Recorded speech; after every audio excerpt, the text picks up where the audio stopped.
Live हैं हम लोग। आज ग्रामीण विकास वेबिनार की श्रृंखला की 8वीं कड़ी है और इसमें बिहार स्वाभिमान आंदोलन के द्वारा यह संचालित किया जाता है। तो बिहार स्वाभिमान आंदोलन की ओर से इस वेबिनार में उपस्थित सभी लोगों को हार्दिक अभिनंदन करता हूं, सभी लोगों को नमन करता हूं, स्वागत करता हूं और वंदन भी करता हूं। आज बड़ी खुशी की बात है, हमारे साथी और आज के मुख्य अतिथि और वक्ता डॉक्टर अनूप कुमार मिश्रा जी, जो आपके सामने अपनी विचार रखेंगे। इनका भी इस समाज की ओर से, बिहार स्वाभिमान आंदोलन की ओर से हार्दिक अभिनंदन है, आपका स्वागत है।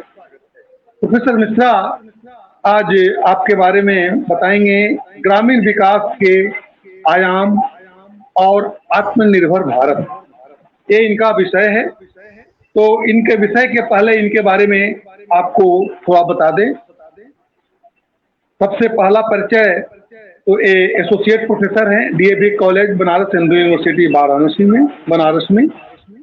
और दूसरा परिचय है कि इस कोरोना के 1 साल के अंदर जितना इन्होंने वैरायटी से अपने एंटरटेनमेंट किया है, चाहे वह संगीत के माध्यम से हो, चाहे वह गायन के माध्यम से हो, और इन्होंने पूरे कोरोना काल में शायद 365 वाद्य यंत्र बजाए होंगे, जिसकी कोई चर्चा नहीं है। तो ये सब तो चलिए पर्सनल बात है।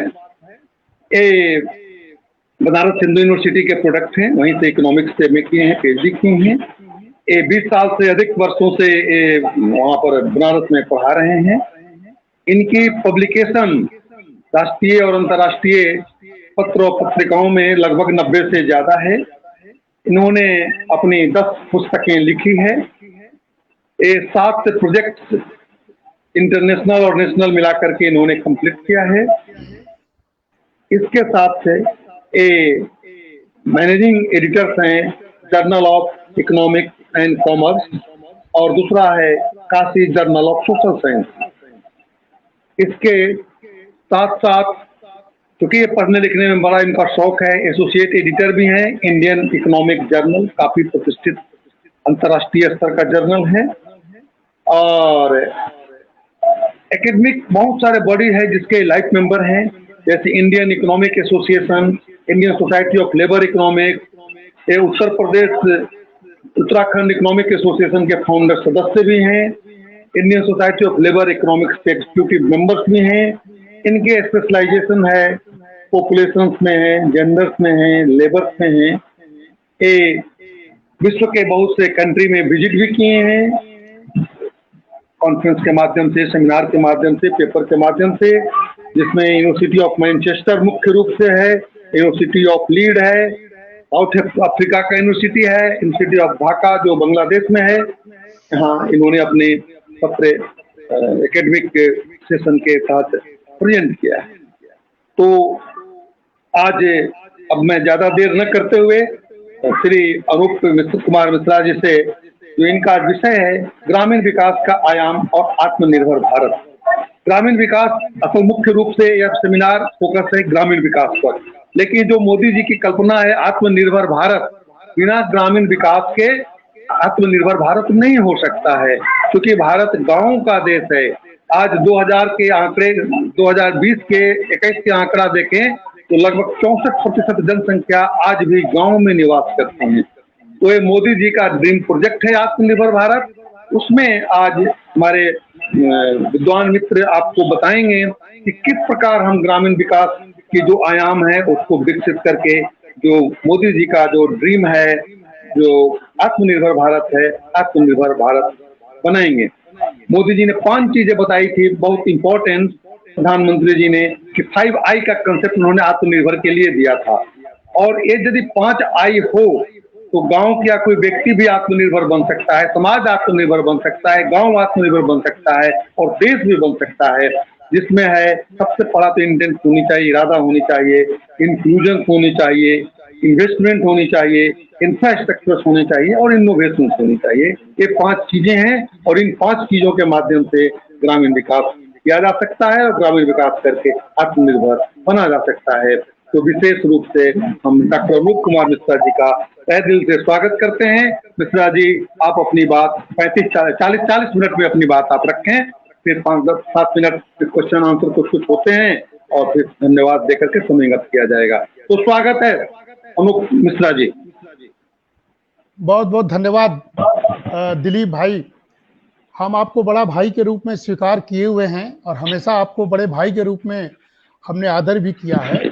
और आपका मेरा जो परिचय है वो एक औपचारिक परिचय है। अनौपचारिक रूप से मैं एक छात्र हूँ, विद्यार्थी हूँ, शिक्षक हूँ और काशी का निवासी हूँ। और डॉक्टर दिलीप कुमार जी को मैंने बहुत दिनों से शोध कार्य में रत देखा है। उनके बहुत अच्छे अच्छे हमने रिसर्च पेपर देखे हैं। तो उनका मेरा संबंध इतना साझा संबंध है, साझी विरासत की संबंध है कि बिल्कुल जो आत्मनिर्भर जो संदेश है वो इसी से है कि हम लोग कैसे साझी विरासत को एक साथ लेकर आगे बढ़े। तो मैं सभी के प्रति अपना आदर भाव प्रकट करते हुए, और आज का जो विषय है जो बिहार स्वाभिमान आंदोलन के मंच का विषय है वो है ग्रामीण भारत का विकास और आत्मनिर्भर भारत। हमको ये विषय दिलीप भाई ने दिया हुआ है। हम इसके प्रति कृतज्ञता अर्पित करते हुए आपको इस विषय पर कुछ अपने ढंग से नए आयाम की बात पर चर्चा करने की कोशिश करेंगे और ये दर्शाने की हम लोग कोशिश किया जाएगा कि आत्मनिर्भर भारत जो शब्द है वो वास्तविक तौर पर स्वाभाविक शब्द है। उस स्वाभाविक शब्द से हम कैसे भटके हैं और कैसे हम गांव से क्रमशः दूर चले गए हैं। इसकी व्यवस्था से गांव की दूरी होना, व्यवस्था से गांव की दूरी हो जाना और सुशासन से गांव की दूरी हो जाने के पीछे क्या वजह है, इसको थोड़ा ढूंढने का प्रयास करेंगे। अपनी बातों को समेटते हुए आपके समक्ष हम फिर आ जाएंगे। सारे सुनने वालों को मेरा नमस्कार है। और बिहार स्वाभिमान आंदोलन शब्द से अगर हम बात करेंगे तो स्वाभिमान शब्द क्या है, यहीं से हम बात शुरू करते हैं। काशी की धरती से मैं बोल रहा हूं तो थोड़े बहुत एक भाव के साथ आपको जोड़ने का प्रयास करूंगा, क्योंकि काशी जो है गोस्वामी तुलसीदास का भी स्थली है, कबीर की भी स्थली है और पंडित मदन मोहन मालवीय की भी स्थली है। और जिस जगह से हमारे दिलीप भाई इस आयोजन को कर रहे हैं वो एक आंदोलन की जरिए, जहां गांधी ने स्वाभिमान शब्द का सूत्रपात किया था, जहां गांधी ने आत्मनिर्भरता शब्द का सूत्रपात किया था। ये दोनों को मिलना चाहिए। ये साझी विरासत कैसे मिले, इस पर बात करने से पहले 2 बातें मैं आपसे शुरू करना चाहता हूं। एक, स्वाभिमान शब्द क्या है, जो हम लोग नीति शतकम वगैरह में जो भर्तृहरि वगैरह ने रचा था, जो एक स्वाभिमानी व्यक्तित्व का परिकल्पना। गांव का व्यक्ति स्वांतः सुखाय काम करता है, मूलतः स्वाभिमानी होता है। वो किसी के हाथ आगे दया की भीख नहीं मांगता है, वो याचक नहीं होता है, वो प्रोड्यूसर होता है, वो सबको देने वाला होता है। ऐसे व्यक्तित्व को, ऐसे परिवेश को हम लोग स्वाभिमान की संज्ञा देते हैं। उस भर्तृहरि ने कहा था एक नीति शतकम में, धरश्च वाणतम भूमो निपत्य वदनो दर्शनम च श्वापिंडस्य कुरुते तु धीरम विलोकयति चाटुस्तय च भुंगते। ये एक बहुत अच्छा सूत्र है स्वाभिमान का, जिसका अर्थ ये है कि 2 जानवरों की बात हम लोग करते हैं। एक करते हैं जो हमारे हाथी है, जिसकी हम लोग अर्चना पूजा करते हैं, और एक हम श्वान की बात करते हैं, कुत्ते की बात करते हैं कि भक्ष्य देने वाले या भोज्य पदार्थ देने वालों के समक्ष कुत्ते का जो व्यक्तित्व है वो ऐसा होता है कि उपकृत का हाव भाव होता है, जाता है, चरणों पर लौटता है, जमीन के पीठ पर अपने स्वामी को रिझाता है, ताकि कुत्ते का स्वभाव है। लेकिन वही का स्वभाव है, उसको अगर भोजन दिया जाता है तो वो गंभीर बना रहता है। बहुत बार चिरौरी करने के बाद भी उस बहुत मुश्किल से वो भोजन लेता है, और इस प्रकार उसके हाव भाव में दीनता नहीं होती है, स्वाभिमान झलकता है। इसका अर्थ है कि हमारा गांव एक गज है, महान रूप है, महान स्वरूप को द्योतक बनाता है, जिसका स्वभाव स्वाभिमान है। ऐसे स्वाभाविक स्वाभिमान वाले परिवेश में जो दिलीप भाई ने कहा है कि आज भी 65% लोग गांव में रहते हैं, उनको कैसे हम इंडिकेट करें? महात्मा गांधी ने क्यों कहा था, पूरे दुनिया से कहा था, यदि भारत को जानना है तो आपको गांव को जानना होगा, भारत के गांव को जानना होगा। और देखिए, आपके इस प्रयास ने दिखा दिया है कि आजादी के 75वां वर्ष हम मनाने जा रहे हैं, आज भी ये शब्द बिल्कुल प्रासंगिक है। क्यों? क्योंकि कोरोना के संकट ने पूरे विश्व को बहुत दिनों बाद भारत का दर्शन कराया, भारत के गांव का दर्शन कराया, स्वाभिमानी भारत का दर्शन कराया है।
सर का संपर्क कट गया है सर।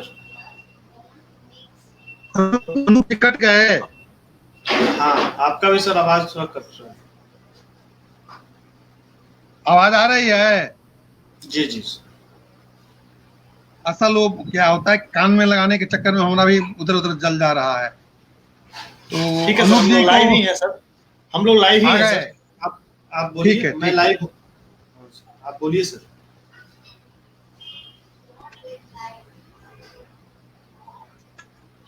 क्या आवाज आ रही है?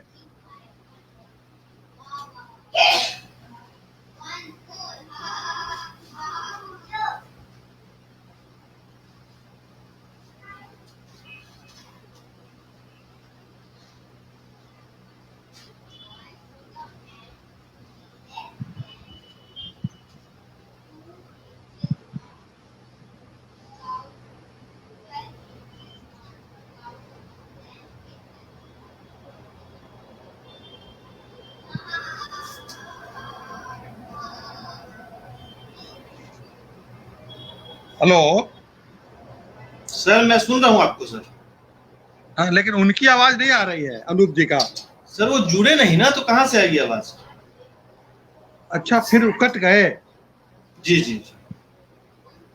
तो अब इसको हमें चला दें, आगे बढ़ाएं? सर बढ़ाइए ना, या फिर उनको फोन करके पूछ लीजिए क्या कहते हैं। बनाइए सर। 2 बार हमने प्रयास किया, दोनों बार ऐसे ही गया, लगता है कि। सर अभी हम लोग लाइव हैं, सारे लोग सुन रहे हैं सर हम लोग की बात। तो जरा आरोप मित्रा से बात कीजिए, हम आगे बढ़ाते हैं। जी जी। तो हम लोग ग्रामीण विकास की बात कर रहे हैं, ग्रामीण विकास के विभिन्न आयाम और जो आत्मनिर्भर भारत, इस तकनीकी कारण से हमारे जो वक्ता हैं से वो बीच में आ आ सकते गए हैं। दिलीप जी, दिलीप जी आ गए हम फिर से। हाँ ये हाँ, टेक्निकल प्रॉब्लम, अब थोड़ा क्या बताएं, थोड़ा इस समय आज लगता है नेट की प्रॉब्लम है। मैं ठीक है जल्दी से सर, हम लोग समाप्त लाइव करूंगा। हैं सर, आप आगे बातों को रखिए। हाँ, तो हम ये कह रहे थे कि उस परिप्रेक्ष्य में हम लोगों ने देखा है कि भारत में स्वाभाविक रूप से गांव आत्मनिर्भर थे, और इसीलिए कोरोना के उस परिदृश्य में आपको याद होगा विगत कुछ दिनों पहले ऑक्सफोर्ड लैंग्वेज ने आत्मनिर्भर शब्द को अपने 2020 के लिए हिंदी का शब्द चुना था, और यही बात बोली थी कि विगत सालों में भारत ने कोरोना के संकट के बावजूद मुश्किल दौर में अपने आत्मनिर्भरता का प्रमाण दिया है। इसीलिए आत्मनिर्भरता शब्द हमारा स्वाभाविक मूल स्वरूप है, और इसी को गांधी ने पहचाना था, क्योंकि ये गांधी का ही विजन है। और आपको ध्यान होगा 1960 और 1970 के दशक में भारत सरकार ने जब हरित क्रांति और दुग्ध क्रांति के नाम पर कई कदम उठाए थे, उस समय भारत ने अपने खाद्य संकट से निजात पाया था और अपने आत्मनिर्भरता की पहचान दुनिया को दिखाई थी। ये सब स्वरूप दिखाता है कि भारत का गांव जब जब खड़ा हुआ है, भारत किसी भी वैश्विक संकट से उबरा हुआ है। तो हमें आपको ये देखना होगा कि ये हमारा स्वाभाविक मूल जो है स्वरूप है। इसीलिए गांधी ने जो गांव में सत्ता के विकेंद्रीकरण की जो बात की थी, और यही बात बोला था जो दिलीप भाई आज के 5 आइस की बात बोल रहे हैं कि गांव में सत्ता के विकेंद्रीकरण को तो किया जाए, ताकि प्रत्येक गांव में अपनी भौतिक आवश्यकताओं की पूर्ति के संभव में यथासंभव हम आत्मनिर्भर बनते रहें। यदि गांव में सारी भौतिक सुविधाएं हो, ये गांधी का कल्पना था और उनका मानना था कि प्रत्येक गांव को उस सीमा तक आत्मनिर्भर और अपने मामलों को व्यवस्थित करने में सक्षम होना चाहिए जिससे वो पूरी दुनिया के खिलाफ अकेले स्वयं की रक्षा कर सके। इसका अर्थ ये हुआ है कि भारत सदैव से आत्मनिर्भर रहा है गांव के भरोसे। इसीलिए स्वतंत्रता आंदोलन के दौरान गांधी ने प्रत्येक गांव को भोजन के लिए अपनी फसल और कपड़े के लिए स्वयं का कपास उगाने के लिए, याद कीजिए, प्रोत्साहित किया था। उस ऐतिहासिक परिप्रेक्ष्य में हमको आज भारत के आत्म गौरव को वापस लाना है। ऐतिहासिक परिप्रेक्ष्य में हमको देखना है कि भारत यूरोपीय उपनिवेशवाद के पहले से ही भारत आत्मनिर्भर रहा है, और बाद के दौरान में जब ब्रिटिश सरकार ने हमारे ऊपर हुकूमत किया, उस वक्त रेलों के पटरियों के माध्यम से, जिससे गांधी चिढ़ते थे, आज भारत के गांव भी विदेशी बाजार से पट गए हैं। और जैसा दिलीप जी ने कहा कि 65% लोग आज भी गांव पर निर्भर करते हैं, और लेकिन आज हमारा 13 से 15% जीडीपी का हिस्सेदारी है। तो क्रमशः कमी कहाँ हुई, क्रमशः हमसे चूक कहाँ हुई? हमको गांव के आत्मनिर्भर बनाने के लिए जो इंफ्रास्ट्रक्चर के विकास की आवश्यकता थी, हम कब तक नहीं कर पाए थे। और यदि आज हम संवैधानिक दृष्टि से पंचायती राज व्यवस्था के चुनाव की ओर बढ़ रहे हैं, तो केवल ग्राम पंचायतों को अधिकार दिए जाने से क्या गांव आत्मनिर्भर बनेंगे, या हमको वित्तीय मामले में, जो हमारे और दिलीप भाई की चिंता है, वित्तीय मामले में कैसे गांव स्वतंत्र हो, निर्णय ले, कैसे उसकी क्रियान्वयन हो, कैसा उसका नियोजन है, इस पर भी हमको विचार करना होगा। और दोस्तों, क्या हुई दिक्कतें, क्यों हम पीछे छूट गए, क्यों 75 वर्ष बाद भी हम आत्मनिर्भर गांव की बात कर रहे हैं? क्योंकि आप जानते हैं कि वैश्वीकरण के माहौल में, मशीनीकरण के माहौल में, उपभोक्तावादी संस्कृति के माहौल में गांव भी बदला है। गांव में भी शहरों के प्रोडक्ट बिकने लगे हैं। अपने प्रोडक्ट के प्रति हीनता और विदेशी और बड़े मशीनों के द्वारा उत्पन्न किए गए प्रोडक्ट के प्रति सहजता, ये गांव का जो एक मूल प्रवृत्ति बनती जा रही है, वो गांव के स्वाभाविक प्रवृत्ति से बिल्कुल विपरीत है। क्यों हम ये कह रहे हैं? क्योंकि हमको समझना होगा, आज के पूरे विश्व को बताना होगा, और हमें आपको समझना होगा कि हम उस देश के हैं जहां माता भूमि पुत्रो अहम पृथिव्या, भूमि हमारा देश है, वही मेरी माता है और मैं उसका पुत्र हूं। इसीलिए हम लोग नमो मातृ पृथिव्या कहते हैं, यानी पृथ्वी को माता के स्वरूप में नमस्कार करते हैं। और यही नहीं, सानो भूमि विसर्जताम माता पुत्राय में पयः, यानी हम उस पृथ्वी से, उस कृषि भूमि से दूध आदि शक्ति के लिए प्रार्थना करते हैं। इतनी अधिक भाव हमारी एक धरती के प्रति, गांव के प्रति, भूमि के प्रति सदा से विद्यमान रहा है, वो हम कैसे पीछे छूट गए। और हमने कहा दिलीप भाई, मैं तो तुलसी का देश का हूं, मैं तो तुलसी के प्रदेश का हूं, मैं तो तुलसी के नगर का हूं, जहां गोस्वामी जी ने के 2 एपिसोड यहीं पर लिखा था। और श्यामा श्यामा तीज सनी तुलसी तजो शरीर, इसी 80 घाट पर उन्होंने अपने शरीर को त्यागा था।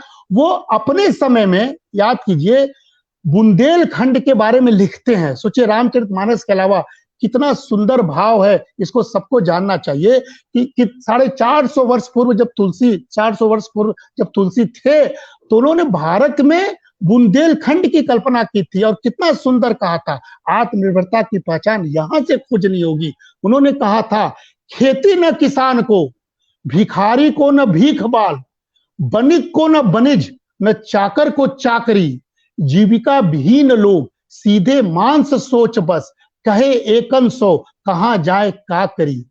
यानी बुंदेलखंड में उस समय कृषि की स्थिति खराब थी, दरिद्र जगह था, दरिद्र प्रदेश था, और वहां से लोगों, वहां की कन्या का विवाह नहीं हो रहा था, क्योंकि तुलसी ने कहा कि ऐसे जगह कौन अपने कन्या का विवाह करेगा जहां किसान को कृषि के लिए उत्तम भूमि न हो, भिखारी को कोई भीख प्राप्त न हो, वैश्य को व्यवसाय की गुंजाइश न हो, और चाकर को कोई चाकरी न मिले।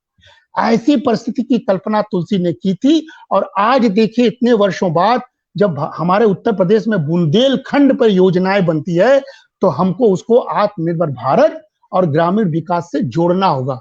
दोस्तों, गांव हमारी प्राचीन सभ्यता और संस्कृति का स्रोत बिंदु रहा है। प्राचीन ग्रंथों, वेदों, पुराणों में, सारी स्मृतियों में ग्रामीण जीवन के विस्तार से उल्लेख किया जा, बड़े आत्मगौरव से उल्लेख है। गांधी के सपनों का भारत जो है ना, वो वास्तविक में ग्रामीण विकास की परियोजना पर आधारित है। और इसलिए उनका कहना था कि ग्राम स्वराज से ही भारत आत्मनिर्भर बन सकेगा। इस मूल शब्द को हमें आपको पकड़ना होगा। ग्राम स्वराज से भारत आत्मनिर्भर बनने का मतलब है गांव में अपना सुशासन हो। केवल चुनावी राजनीति या पंचायती राज व्यवस्था के तहत संवैधानिक दृष्टि से पावर देने से नहीं, बल्कि उस गांव की नीति कैसी बने, उसका स्वभाव कैसे वापस आए, वहां के रूरल वेल्थ की पहचान कैसे करें, वहां के प्रोडक्ट को हम कैसे अपने को अंगीकृत करें, तब जाके इस पूरे के पूरे भारत में वास्तविक ग्राम विकास हो सकता है।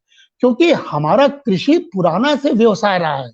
हम ऋग्वेद से लेकर उत्तर ऋग्वेद काल तक तब से जुताई, बुआई और तमाम तरह के विधियों से परिचित थे, और तब हमारी कृषि उन्नत थी, तब हम कृषि पर आधारित थे, तब हम 28 बैलों से हल जोतते थे।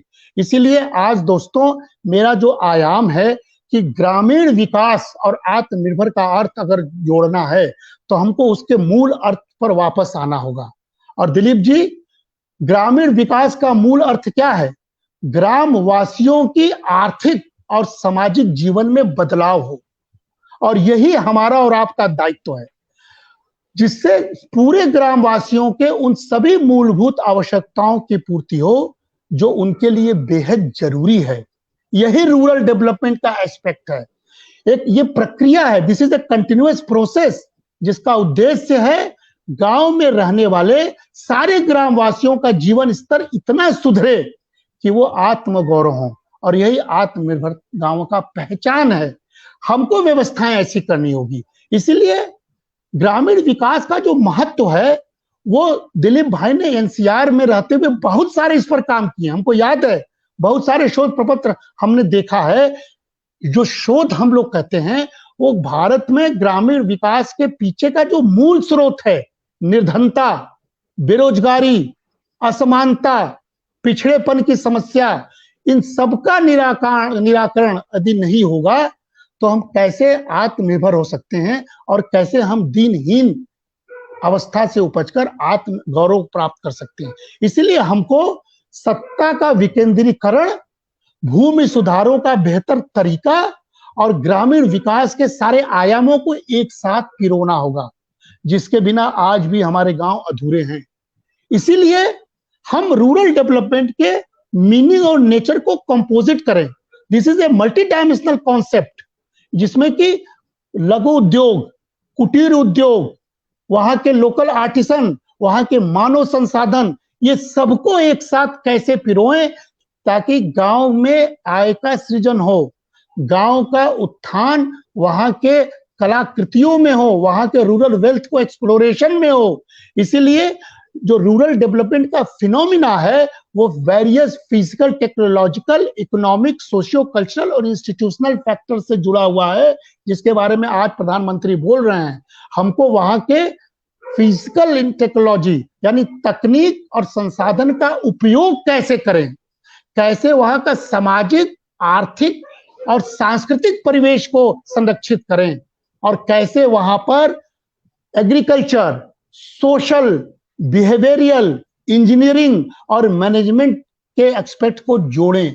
गांव कोई कृषि के लिए नहीं बना है, गांव संपूर्ण भारत की आत्मा है। इसलिए वहां पर कृषि के साथ साथ समाज की व्यवस्था सुधरे, उन्नत जीवन हो, वहां के स्वाभाविक व्यवहार में परिवर्तन हो, वहां साइंस और टेक्नोलॉजी का प्रवेश हो और मैनेजर स्किल्स गांवों से निकले।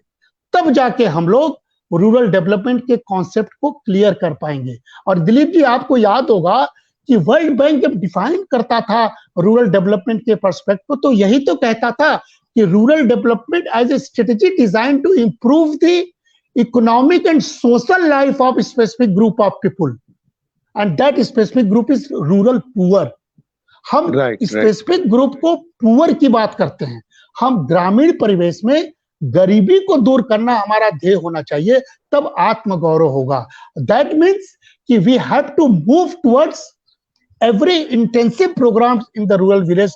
जैसे आज प्रधानमंत्री कह रहे हैं, उसी तरह हमारे राष्ट्रपति अब्दुल कलाम ने जो पूरा का कल्पना किया था, providing urban amenities in rural areas, वो एक बहुत बेहतरीन कॉन्सेप्ट था, जिसमें कि हमने स्मॉल स्केल फार्मर्स, टीनेंट्स और लैंडलेस पर ज्यादा फोकस किया था।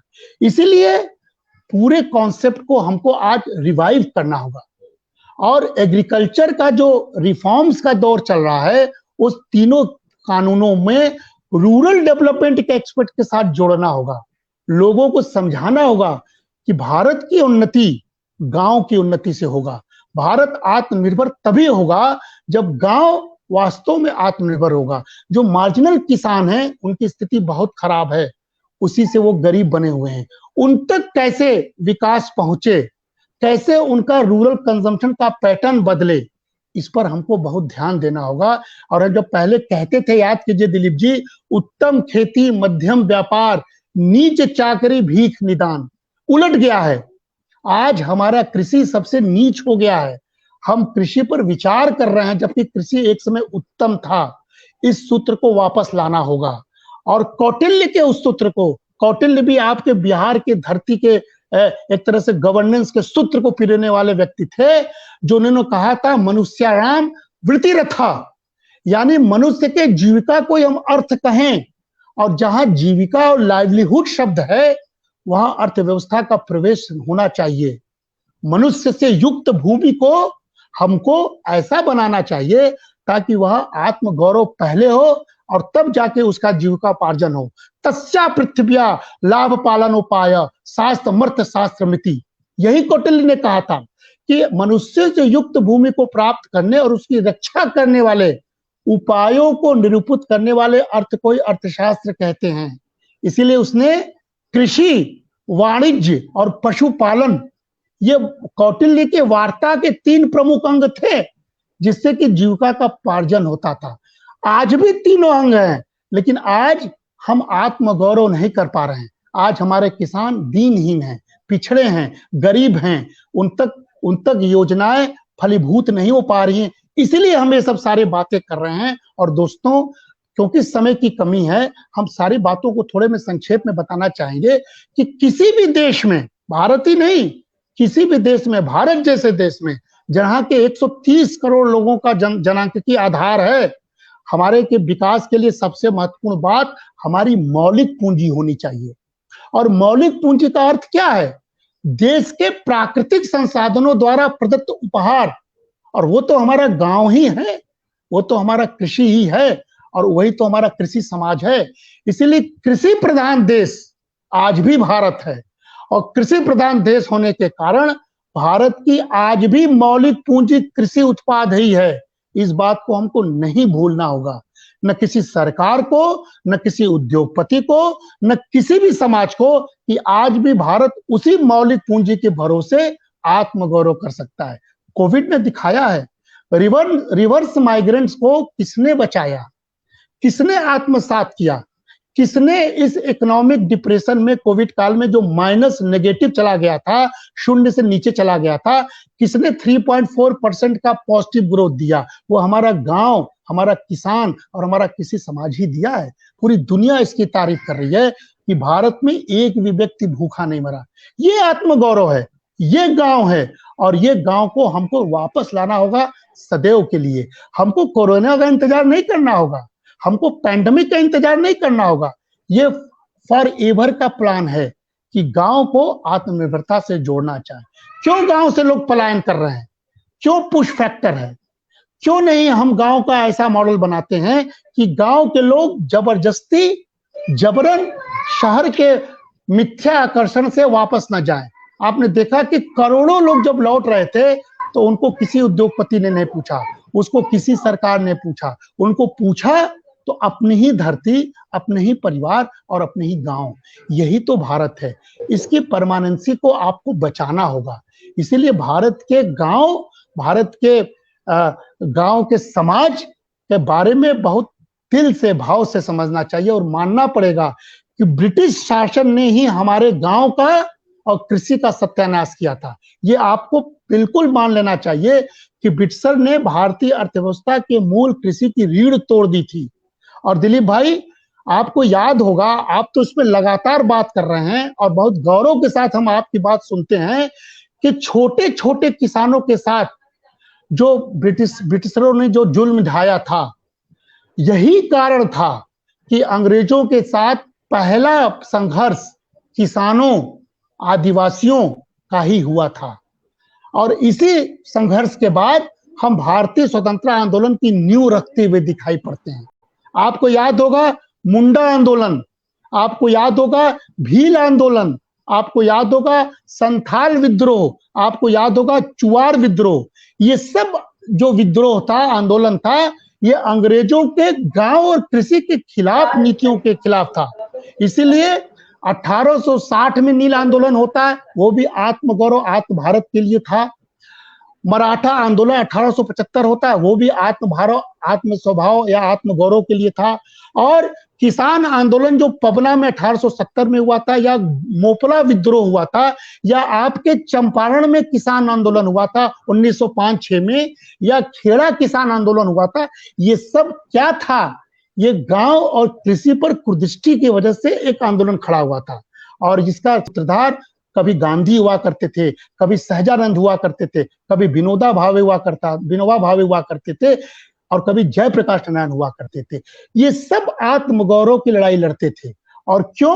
क्योंकि गांव पर कुदृष्टि नहीं पड़ना चाहिए। कोई भी सरकार अगर गांव पर कुदृष्टि करेगा, गांव के ऊपर प्लान नहीं बनाएगा, वहां पर आंदोलन तय है।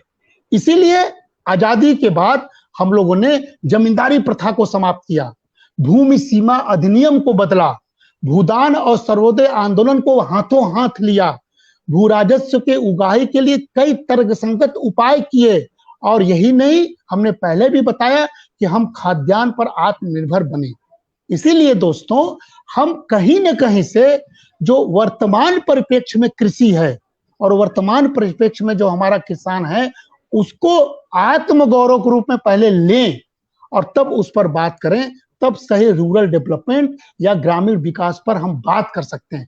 जैसे वर्तमान में भारत की कृषि की गौरव हम कर सकते हैं कि हम दुनिया भर में दूसरे स्थान पर हैं। हमारा सकल फसली क्षेत्र बहुत अधिक है, लगभग 195-96 मिलियन हेक्टेयर है। हमारे कृषि सिंचित भूमि अभी कम क्यों है, ये हमें सोचना है। हमारा 60% से अधिक ग्रामीण परिवार अपने आजीविका, जिसको हम लोग लाइवलीहुड कहते हैं, गांव पर निर्भर है। इसीलिए जितने सारे आर्थिक सर्वेक्षण हो रहे हैं और वर्तमान में भी कोरोना के बाद जो आर्थिक सर्वेक्षण आया है, उसकी पूरे की पूरी दिशा और भारत सरकार के बजट की पूरी दिशा गांव की तरफ है।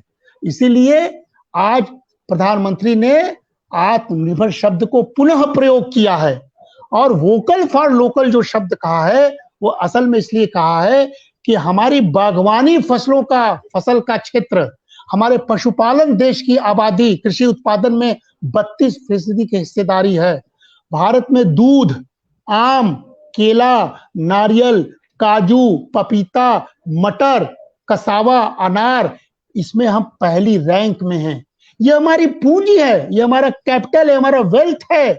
ये वोकल फॉर लोकल का यही मतलब है कि इस पर आप गौरव महसूस कीजिए और ऐसी नीति बनाइए कि भारत का कृषि निर्यातोन्मुख हो, अपने यहाँ के लोगों का पेट भरे और भारत को अधिक से अधिक विदेशी पूंजी अर्जित करने में मदद करे। हम मसाले, बाजरा, दलहन, सूखा बीन, अदरक, इन सब में बहुत बड़े निर्यातक हैं और भी बन सकते हैं। कुल मिलाकर दिलीप भाई, सब्जी, फल और मछलियों का हम आज दूसरे उत्पादक हैं। क्या यह आत्मगौरव के लिए पर्याप्त नहीं है? क्या हमारे किसान और किसानी को इसका फायदा नहीं मिलना चाहिए?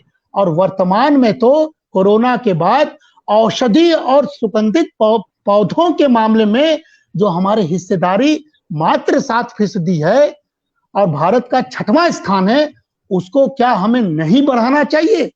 इतनी पूंजी हमारे गांव में है, इतनी ताकत हमारी गांव में, लेकिन चुनौतियां जो हैं वही हमारा और आपका मेन स्रोत है। और समय खत्म होने से पहले उन चुनौतियों पर आप ध्यान दीजिए कि इतने सारे आत्मगौरव के तत्व भरे हुए हैं गांव में, उसके बावजूद क्यों हमारी छोटी और खंडित आज भी भूमि है?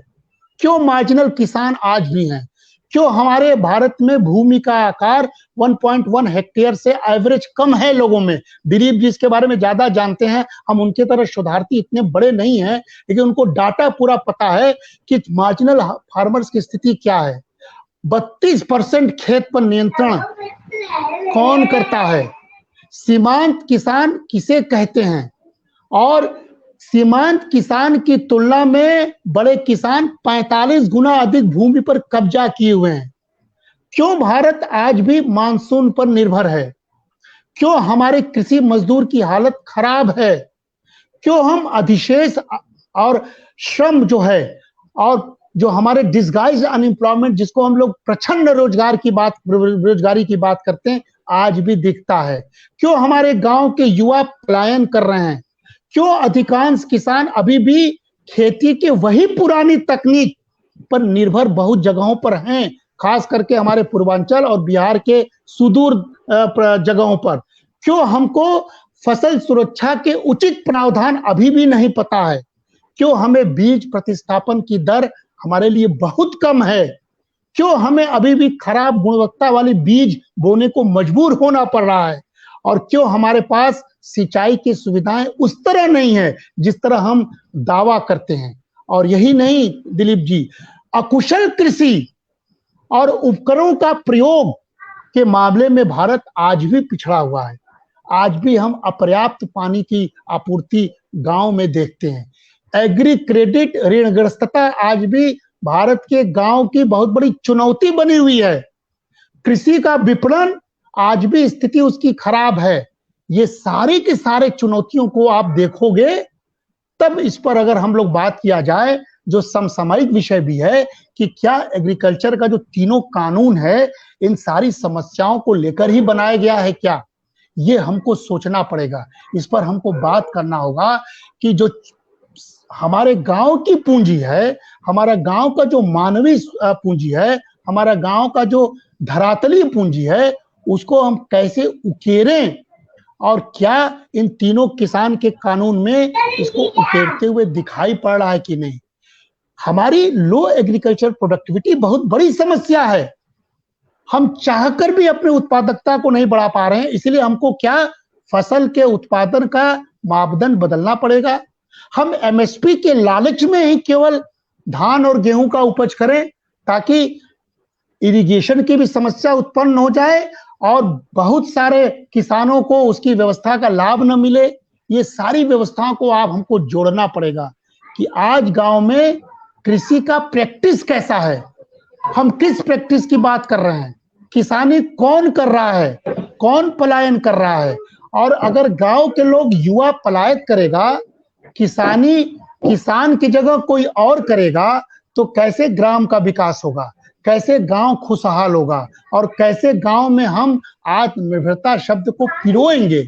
ये सारे के सारे बात हमने रिवर्स माइग्रेंट्स की समस्या से देखा था, जो कोविड में हमने महसूस किया कि कोविड के इस दौर में कैसे हमारे वैसे लोग जा रहे थे जिसको हमारे उत्तर प्रदेश सरकार ने अब ब्रेन मैपिंग कराया है कि क्यों लोग जा रहे हैं, छोटे रोजगार के लिए, छोटे काम के लिए जा रहे हैं।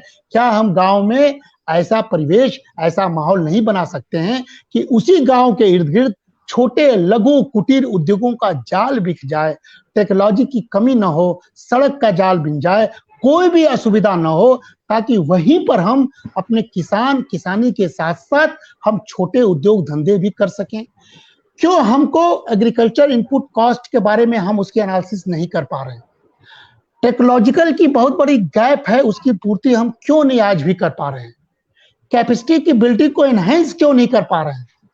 और हम कलेक्टिव विचार के रूप में इस सारे बातों को लोगों तक तो क्यों नहीं पहुंचा पा रहे हैं? ये सारी बातें आज का बहुत बड़ा बहस का मुद्दा है। बातें बहुत सी हैं, लेकिन हम चलते चलते सिर्फ दो बातों को कह के अपनी बात समाप्त करेंगे। हम ठीक समय पर बात समाप्त कर देंगे दिलीप जी, कि ग्रामीण भारत में युवा और रोजगार को आज वापस जोड़ना होगा विकास की धारा में, क्योंकि सबसे अधिक अगर अभाव है तो ग्रामीण रोजगार का अभाव है और इसीलिए पुश फैक्टर से युवा पलायित हो रहे हैं।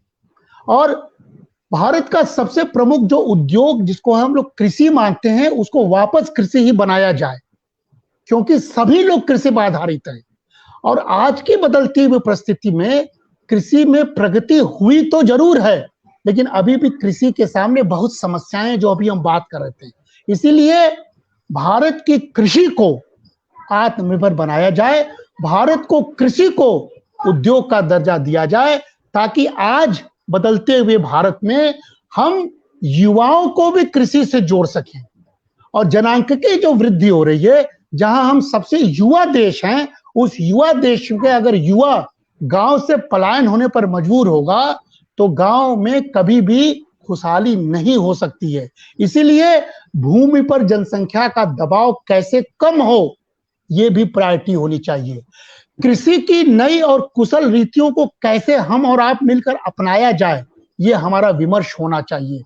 कृषि के भूमि का विभाजन और अपखंडन अब न हो, अब एक कलेक्टिव फार्मिंग हो, इस पर हम लोग ध्यान दें। कृषि की शिक्षा का प्रसार हो ताकि सब लोग कृषि के नीतियों को जाने, इस पर हमें और आपको मिलकर बात करना होगा। सिंचाई की सुविधाओं का कैसे वास्तविक विस्तार हो, इस पर हमको बात करना होगा। अच्छे किस्म का बीज, अच्छी खाद और अच्छे नस्ल के पशुओं या बैलों का प्रयोग हम कैसे शुरू करें, इस पर हमको बात करना होगा। और साथ ही साथ फसलों की पद्धति जो जिसके लिए किसान अड़े हुए एमएसपी के लिए, हम कैसे उनको समझाएं कि फसलों की पद्धति में परिवर्तन की आवश्यकता है। इसीलिए कृषि पर ध्यान देना समय की मांग है। कृषि पर ध्यान देने का मतलब ग्रामीण समाज पर ध्यान देना, इसीलिए कि भारत में कृषि आजीविका का प्रमुख साधन है। नक्सलवाद की समस्या को हम लोगों ने बहुत झेला है। आज बंगाल में चुनाव हो रहा, कल बिहार में हुआ था। इसके पूर्व जब चुनाव होते थे, आप देखें लाखों लाख बेरोजगार युवक इन चुनावों में व्यर्थ के आंदोलन से जुड़ जाया करते थे, क्योंकि उनके पास रोजगार की समस्या थी। इसीलिए कृषि को रोजगार से कैसे जोड़ें, कृषि को व्यवसाय के साथ कैसे जोड़ें, कृषि को विकास के साथ कैसे जोड़ें, इसके लिए हमको कृषि में निवेश करना होगा, प्रभावी नीति बनानी होगी, निजी निवेश की कमी ना हो, इसके लिए निजी निवेश को भी प्रोत्साहन देना होगा और पर्याप्त अनुसंधान करने होंगे। अनुसंधान बहुत जरूरी है ताकि ग्रामीण परिवेश में ग्रामीण समाज हमारे ऋणग्रस्तता से वापस आ सके और हम अंतर्राष्ट्रीय मानक में अपने उत्पाद को उत्पन्न कर सकें, ताकि हम निर्यात भी कर सकें और अपने लोगों को खिला भी सकें। चलते चलते 2 मिनट में हम बात समाप्त कर देंगे ताकि आपका समय हो जाए कि जो गांधी का नजरिया था, उस नजरिए को आप बैकवर्ड रूप में मत देखिए, समसामयिक रूप में देखिए। गांधी के नजरिए को कुमरप्पा साहब ने सबसे अच्छा समझा था, इसीलिए स्थायित्व की अर्थव्यवस्था की कल्पना उन्होंने की थी, इकोनॉमिक्स ऑफ परमानेंस। और वो कहते थे, गांधी कहते थे, जो आज भी समसामयिक है, कि शहर में जो अच्छे लोग हैं और गांव में जो अच्छे लोग हैं उनको एक साथ आना चाहिए, ये बहुत जरूरी है। गांधी ने तब भी कहा था और आज भी वही भारत के प्रधानमंत्री कह रहे हैं कि वोकल फॉर लोकल होइए। और गांधी के उस आर्थिक मॉडल में जिसमें हम कम स्वचालित उत्पादन प्रणाली पर निर्भर होकर जीवन को बचाने की बात करते थे, हम कैसे वापस मनुष्य को ग्रामीण समाज से जोड़ें। इसीलिए प्रधानमंत्री नरेंद्र मोदी की बात दिलीप जी ने याद दिलाया है, जो उनका आत्मनिर्भर शब्द है वो गांधी से प्रेरित है और उनका जो आत्मनिर्भर शब्द है वो स्वदेशी अर्थशास्त्र है। इसलिए भारत के प्रसंग में आत्मनिर्भरता का अर्थ अंतर्राष्ट्रीय व्यापार से अलगाव नहीं है, बल्कि अपने गांव के बल पर, वोकल फॉर लोकल के बल पर हम ग्लोबल होना चाहते हैं। यही आत्मनिर्भरता की पहचान है। इसको गंभीरता से लेना चाहिए, इसमें कोई हंसी मजाक नहीं होना चाहिए। स्वदेशी कोई अलगाव नहीं है और नहीं इसको हम अलग से देख सकते हैं, बल्कि ये दुनिया के साथ हमारे गांव कैसे जुड़े, ये उसका मॉडल है। इसलिए हमको आज आत्मनिर्भर शब्द और ग्रामीण विकास को एक साथ जोड़ना होगा और वोकल फॉर लोकल यानी लोकल के लिए मुखर होना, इसको वैश्वीकरण की भाषा में ग्लोकल के रूप में प्रस्तुत करना होगा। तब जाके हम सही मायने में आत्मनिर्भर हो पाएंगे। हमको लग रहा है कि समय की मर्यादा है, नहीं तो हमको गांव को गांधी, वर्तमान सरकार का आत्मनिर्भर भारत और पूरा मॉडल तीनों को कंपाइल करके जोड़ना होगा, ताकि हम डिजिटल गांव भी देख सकें, स्मार्ट गांव भी देख सकें, उन्नत गांव भी देख सकें और गांव और शहरों की दूरी बिल्कुल मिटाने में सफल हो जाएं। इसीलिए ग्रामीण स्तर के सारे विधा को हमको इंश्योर करना होगा, हमको रूरल वेल्थ को एक्सप्लोर करना होगा, हमको पीपीपी मॉडल से भागना नहीं होगा, हमको यूज ऑफ न्यू टेक्नोलॉजी को प्रमोट करना होगा, हमको सस्टेनेबल रूरल डेवलपमेंट के मॉडल की बात करनी होगी, हमको बिग रूरल मार्केट को एक्सप्लोर करना होगा और हमको मॉडर्नाइजेशन ऑफ इंफ्रास्ट्रक्चर और प्रोवाइडिंग अर्बन एमेनिटीज जो पूरा मॉडल को भी वापस लाना होगा। यही राम राज्य की भी परिकल्पना है। क्यों? क्योंकि अगर राम राज्य आज के समय में बात किया जा रहा है तो राम राज्य का मतलब 60% जनसंख्या का उन्नत होना। दैहिक दैविक भौतिक तापा राम राज नहीं काहू व्यापा, सब नर करही परस्पर प्रीति, चलई स्वधर्म निर्श्रुत नीति। यही तो तुलसी का राम राज्य है कि जहां पर कोई दैहिक दैविक भौतिक ताप न हो। 60% गांव में अगर दैहिक दैविक और भौतिक ताप होगा तो राम राज की परिकल्पना नहीं कर सकते हैं और हम आत्मनिर्भर नहीं बन सकते हैं। और दूसरा, अल्प मृत्यु नहीं कौनहु पीरा, सब सुंदर सब ब्रिज शरीरा। गांव में हेल्थ और एजुकेशन का जाना बहुत जरूरी है। रामराज की परिकल्पना में कहा जाता है कि कोई अल्प मृत्यु नहीं होता है, कोई अकाल मृत्यु नहीं होता, सब स्वस्थ निरोग हैं। क्या गांव में हम हेल्थ की फैसिलिटी प्रोवाइड कर पा रहे हैं? क्या एजुकेशन को पहुंचा पा रहे हैं? ये भी रामराज की परिकल्पना है। इसलिए चलते चलते हम कबीर को भी याद कर ले, तुलसी को याद करने के बाद जो प्रधानमंत्री भी बोलते हैं, पकी खेती देख के गर्व किए किसान, अजाऊं झोला बहुत है घर आवे तब जान। अभी भी हमारी मंजिल दूर है। केवल आप कृषि कृषि कह के ग्रामीण विकास नहीं कर सकते हैं। आपको ग्रामीण विकास करने के लिए जहां सुमति तहां संपत्ति नाना, जहां कुमति तहां विपत्ति निदाना। आपस में प्रेम, सद्भाव, सुख की संपत्ति को साझा बनाना होगा। हमको डिवाइड होके बात नहीं करना होगा, और इस प्रकार तब जाके हम युवाओं को जोड़ते हुए गांव का विकास कर सकते हैं। इसी शब्दों के साथ हम अपनी बात को रोकते हैं, क्योंकि समय की सीमा है, और आपको पुनः आभार व्यक्त करते हैं। धन्यवाद जी, बहुत बहुत धन्यवाद डॉक्टर अनूप कुमार मिश्रा जी। आपने बड़े सारगर्भित शब्दों के माध्यम से ग्रामीण विकास के आयाम को समझाने का प्रयास किया। आवाज आ रही है ना? जी जी आ रही है सर, इको हो रही है थोड़ा सा।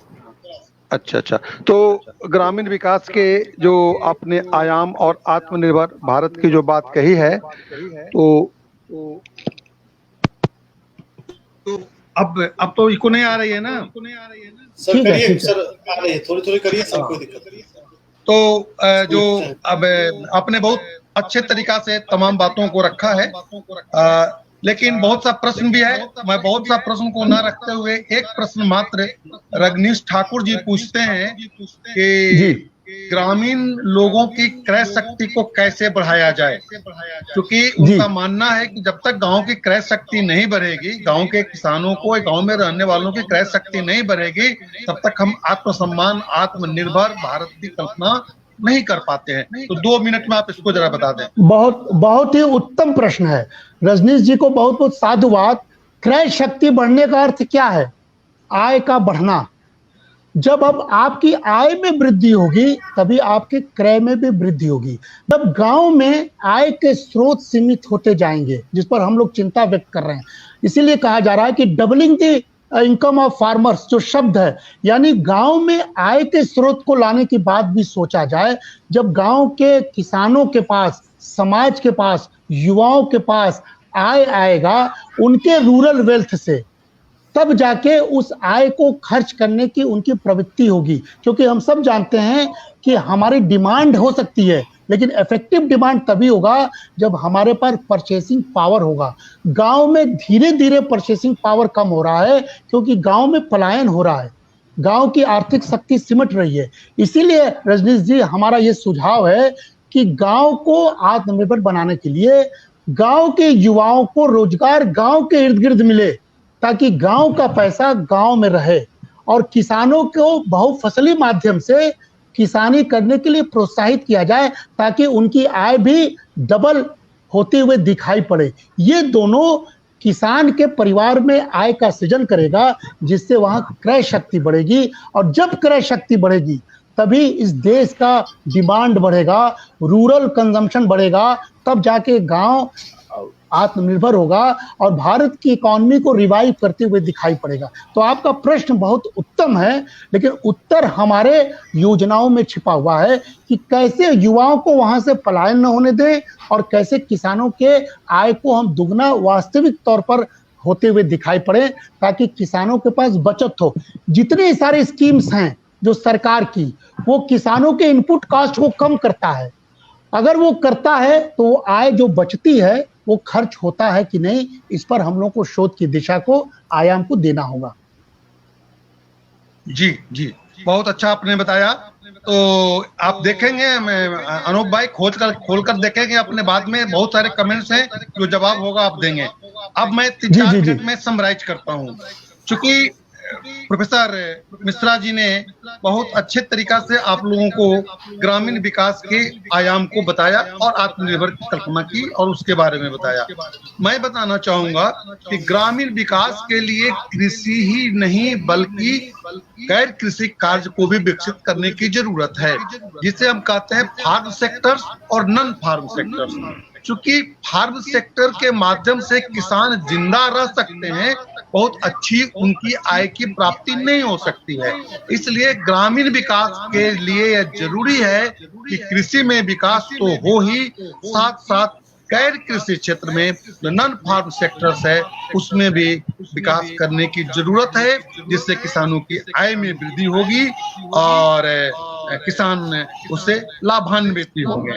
तो इसके लिए स्मार्ट, जब गांव को जब विकास करने की बात कहते हैं, ग्रामीण विकास की बात करते हैं, तो गांव को एक स्मार्ट विलेज की कल्पना करनी होगी कि कैसे गांव स्मार्ट हो सकता है। इसके सारे डायमेंशंस को प्रोफेसर मिश्रा जी ने चर्चा किया है, लेकिन साइंटिफिक वे में उसे हम समराइज करना चाहेंगे कि जो हमारे कुछ इंडिकेटर्स है, जो आयाम की बात किए हैं, जो डायमेंशंस की बात किए हैं, वो कुछ इंडिकेटर्स हैं और उस इंडिकेटर्स को गांव में विकसित करने की जरूरत है। जैसे सबसे पहला है कि गांव का जो इकोनॉमिक डेवलपमेंट होना चाहिए। इकोनॉमिक डेवलपमेंट क्योंकि जब व्यक्ति के पॉकेट में पैसा होता है तो वह आत्मनिर्भर होता है और उसका स्वाभिमान ऊंचा सर चढ़ करके बोलता है। ऐसे परिवेश में गांव के लिए, लोगों के लिए घर होनी चाहिए, सबों को तरीके का टॉयलेट फैसिलिटी होनी चाहिए, ड्रिंकिंग वाटर होनी चाहिए, रेगुलर रूप में बिजली की व्यवस्था होनी चाहिए। तो इस हिसाब से ये सब चीजें एक गांव के लिए जरूरी है। वहां पर बैंक होना चाहिए, बैंक अकाउंट होना चाहिए। प्राइम मिनिस्टर ने जनधन योजना के तहत अकाउंट को खुलवा दिया है। गांव में स्कूल होनी चाहिए, हेल्थ के अच्छे सेंटर्स होनी चाहिए, ग्राम पंचायत और ग्राम सभा और ग्राम कचहरी का विकास होनी चाहिए। क्योंकि आप लोग अवगत होंगे कि करोड़ों रुपए किसानों के मुकदमा लड़ने में चले जाते हैं। छोटी सी बात हुई, मुकदमा हो गया। यदि ग्राम कचहरी मजबूत होगा, गांधी जी का भी यह सपना था कि ग्राम कचहरी को यदि हम मजबूत रखते हैं तो गांव की समस्याओं का निष्पादन ग्रामीण स्तर पर किया जा सकता है। सोशल डेवलपमेंट की हम बात करते हैं।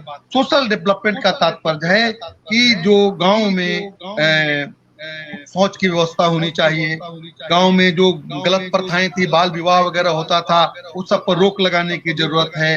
अच्छी गांव में गवर्नेंस होनी चाहिए। जो वार्ड्स हैं, ग्राम पंचायत के जो वार्ड बने हुए हैं, वहां पर कंप्यूटर की व्यवस्था होनी चाहिए। वहां पर उनके जो किसानों के लिए सेवा केंद्र की व्यवस्था होनी चाहिए, इंटरनेट की कनेक्टिविटी होनी चाहिए।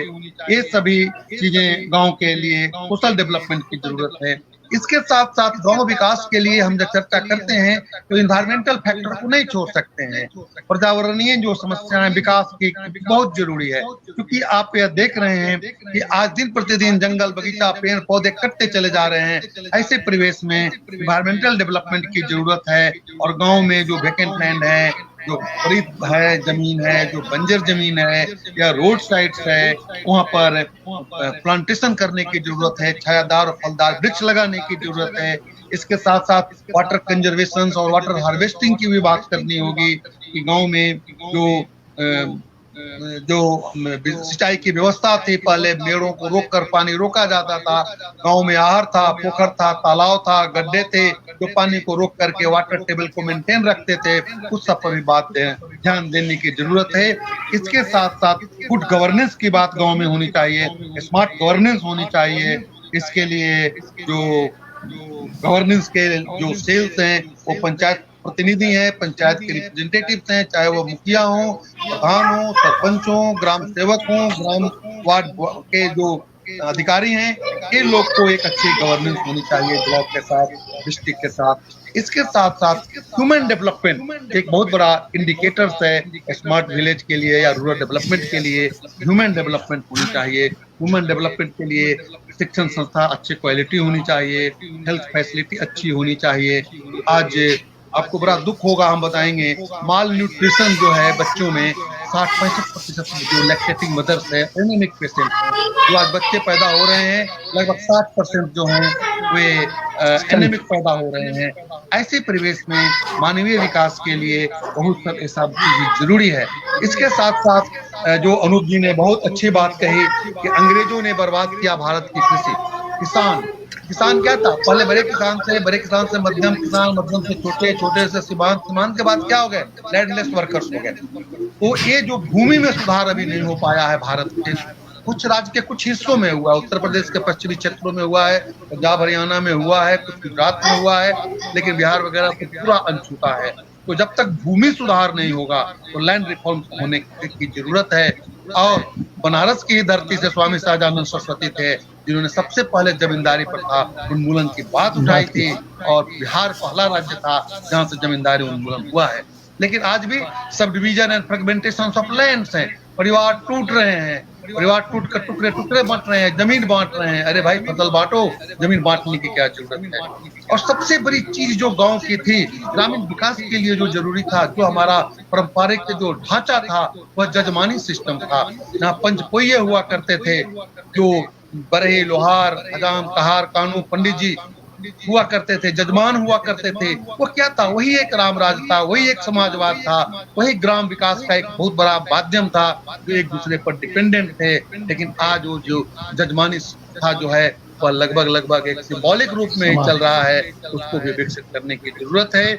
इस तरह से कृषि शिक्षा का विकास करना है, प्रोडक्टिविटी, हाई वैल्यू क्रॉप की बात करते हैं। आज भी हम गांव में परंपरागत खेती ही करते हैं, चावल धान से ऊपर नहीं आ रहे हैं। अरे भाई, हाई वैल्यू क्रॉप करें, हम कमर्शियल क्रॉप करें, हमारे कैश क्रॉप की व्यवस्था करें, मेडिसिनल प्लांट्स की खेती करें। तो ये सब चीजें हैं, और इन सभी चीजों को करके ही हम गांव को आत्मनिर्भर बना सकते हैं। और जब गांव आत्मनिर्भर होगा, तभी भारत आत्मनिर्भर होगा।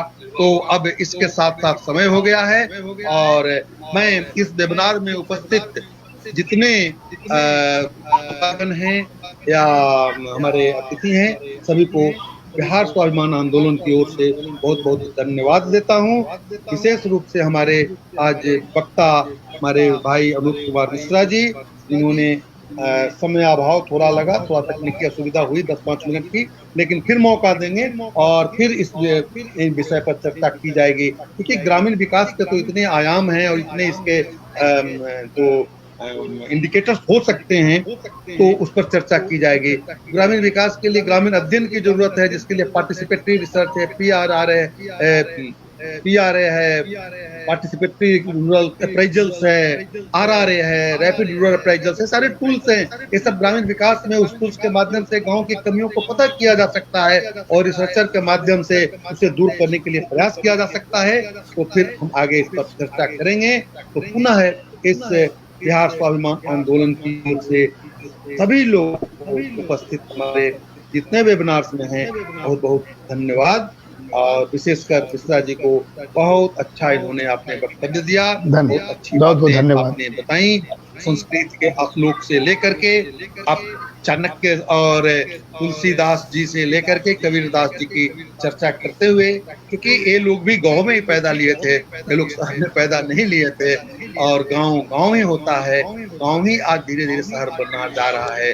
तो हम लोगों की जो कल्पना है, ग्रामीण विकास की कल्पना, कि गांव में यदि तमाम सुविधाएं शहर वाले ला दें, तो गांव भी शहर बन सकता है, और तभी गांव का विकास हो सकता है। इसी के साथ पुनः धन्यवाद देते हुए वाणी को विश्राम करता देता हूं, और आप सभी लोगों को नमस्कार करता हूं। धन्यवाद। मेरी तरफ से भी सभी को धन्यवाद, आभार, धन्यवाद।